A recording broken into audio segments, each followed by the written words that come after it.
All right, let's dive in. So picture this with us. It's June 2025, the United States, and the air just feels thick, you know, thick with tension.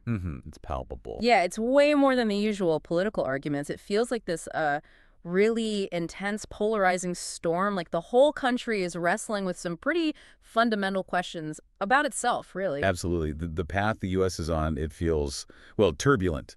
And it seems to be speeding up, especially around these federal actions on immigration and the political clash that's just erupted from that. And that's exactly what we're digging into here. We've looked at hmm the material, and our goal really is to cut through some of that noise, Yeah. unpack the key bits of this really complex moment. Try and find those crucial insights hidden in there. Right, so you can get a real sense of what's happening and maybe more importantly, why it's happening. We'll be looking at, well, the core things driving it. Those troop deployments you see, the specific immigration policies causing the friction, the high-stakes political gamesmanship. Yeah, chess match. Right, exactly. And what it all signals, not just inside the U.S., but, economically, globally, too. Okay, so let's properly set that scene. June 2025. The picture painted is a nation feeling deeply, profoundly split. Just polarized. You feel it everywhere. Yeah, you really do. And critically, you actually see it on the streets. What started as maybe a law and order framing has really escalated. How so? We're talking National Guard, even Marines, deployed in cities. Sources describe this as turning some places into, well, tinderboxes, just volatile, ready to ignite. Wow. And right in the middle of all this turbulence, in his second term, is Donald Trump. He's undeniably central to this whole period. And if you look at the absolute core issue driving this specific conflict right now, the material is clear. It's immigration. It's back front and center, and the administration has really doubled down hard, cracking down on undocumented immigrants. We're talking federal forces conducting raids. The sources specifically mention states like California being targeted. And here's where it gets really sticky, right? Based on what we've seen. Extremely sticky. Because the federal government apparently went ahead with these actions without telling the state authorities. Yeah. California's governor, Gavin Newsom, completely blindsided. Okay, blindsided. And his reaction, not just words, I gather. Oh no, swift, confrontational. He's taking the federal government to court over it. So what's his legal argument? What's the basis? Well, as it's framed, it boils down to this.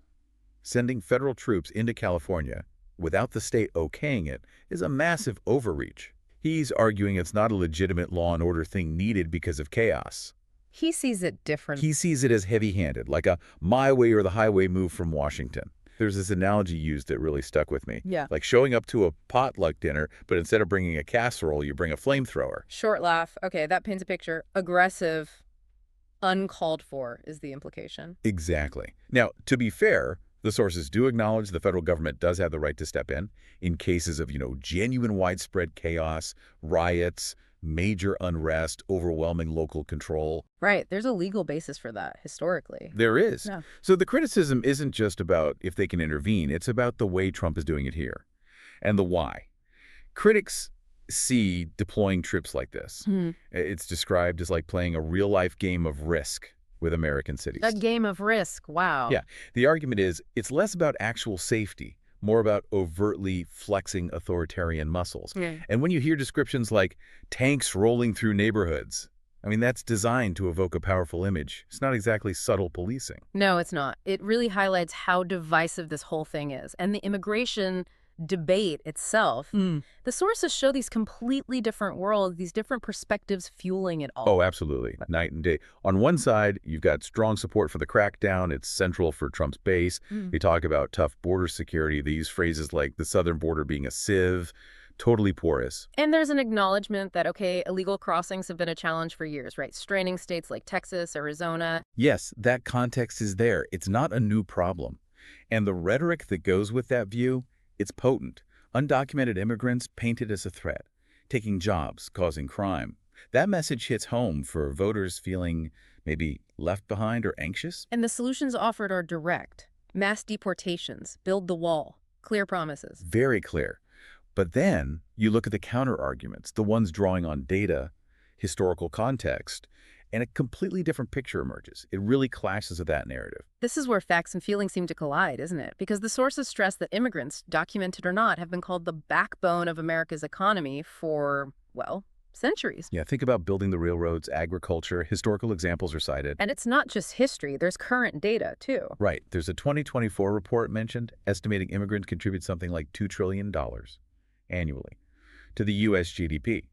That number stands in pretty stark contrast to the drain on resources idea. 2 trillion. Okay, and what about the crime narrative? Well, the studies cited actually show immigrants are statistically less likely to commit crimes than native-born citizens. That often surprises people.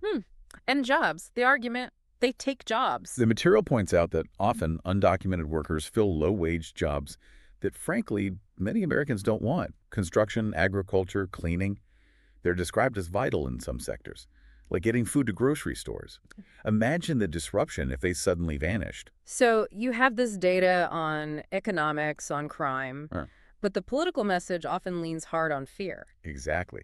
The suggestion is Trump is adept at playing that fear like a fiddle, using immigration as a powerful scapegoat, maybe diverting attention from other big issues, crumbling infrastructure, healthcare costs, things like that. And all this political heat, these federal actions, they're having real effects on the ground, obviously. Protests. Oh, yeah. Growing protests described in cities. Los Angeles, San Francisco are highlighted. What's the message coming from them?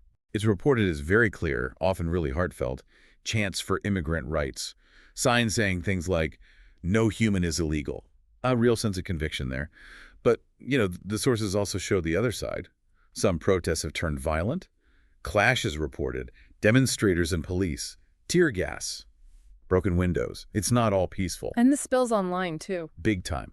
Social media trends like #AmericaBurning are mentioned, painting this picture of, widespread crisis and unrest. Which feeds right back into that political chess match we mentioned, especially California versus Trump. Definitely. And Gavin Newsom is positioned as a key player. Described, sometimes maybe cheekily, as California's slick-haired governor. Charismatic, ambitious. Positioning himself as the counterpoint to Trump. Clearly, the material frames him as setting himself up as the anti-Trump. Almost a knight in shining armor for progressive America, is how it's put. And this lawsuit is part of that strategy, not just legal, but political. Absolutely seems that way. Filing the lawsuit is like saying loud and clear, "Not in my backyard, buddy." It's a direct challenge.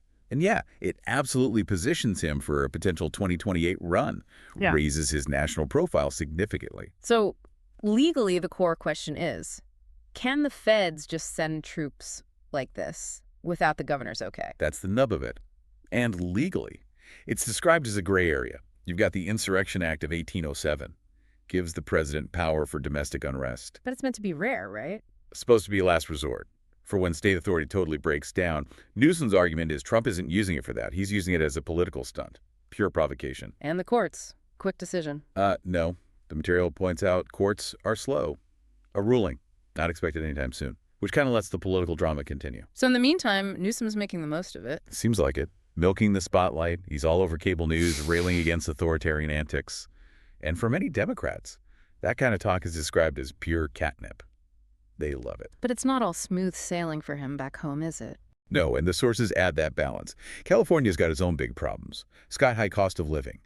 The homelessness crisis. The implication is he needs to tackle those effectively, too, if he wants to be seen as a truly viable national leader.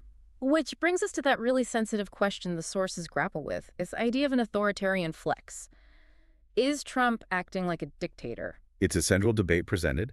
Critics absolutely argue, yes, he's edging towards it. They point to these troop deployments we've discussed, his cozying up to strongmen, figures like Putin, his clear disdain for institutions like the press. There's that analogy. Yeah, the toddler, the lighter, in a room full of fireworks. That captures the critics' fear. They see him bypassing checks and balances, ignoring governors, firing people who disagree, treating the Constitution, as one source put it, like a restaurant menu. Pick what you like, ignore the rest. Okay, that's the critical view. What about his supporters? How do they see these same actions? Completely differently. They argue he's just doing what he promised, putting America first. They see the protests not as dissent, but as anarchy. The border. A definite crisis. The media.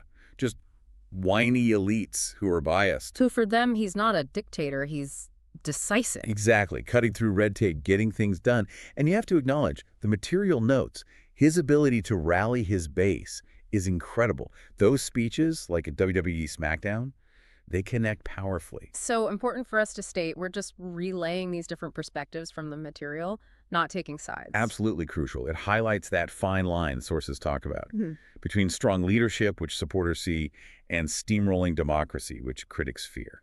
Let's shift gears slightly. Beyond the politics, what about the wider impacts? Oh, Economic, global, we touched on immigrant contribution. yeah, worth revisiting. That $2 trillion GDP figure is presented as significant, and the labor immigrants provide in key sectors. So the idea of mass deportation, it's not just framed as a potential humanitarian disaster. Right, it's also called a logistical nightmare. Exactly. The analogy used is like trying to empty the ocean with a teaspoon, underscoring how incredibly difficult, maybe impossible, and disruptive it would be beyond the huge human cost. And it's not just immigration policy affecting the economy. Tariffs are back. They are.